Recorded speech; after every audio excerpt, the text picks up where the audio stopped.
Bir ишти кылсаңыз, Алла разы болот, бирок адамдар наразы болот. Коркпой кыла бериңиз ошо ишти.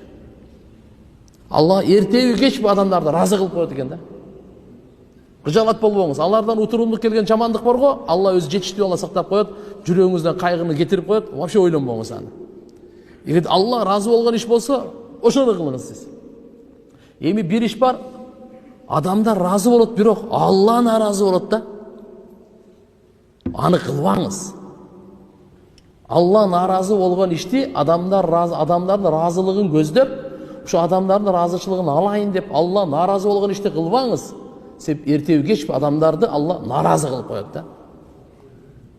Анан айтасың, анан өкүнөсүң. Мына мен силерге канча жакшылык кылдым эле. Азыр силер мага добуш бербей койдуңар. Мен силерге канча мындай кылдым эле мен силерге. Азыр мына сен саламдашпай койдуң. А кете берет анан туганбай. Алла субханаху ва таала мындай кылып коет экен да не. Ошон үчүн пайгамбар саллаллаху алейхи ва саллям айтып атат, сен Алланы разычылык, эми кайсы бир иште Алла да разы, эл да разы. Аны эки кол, эки буттап кылыш керек да аны. Туурабы? Бисмилlah.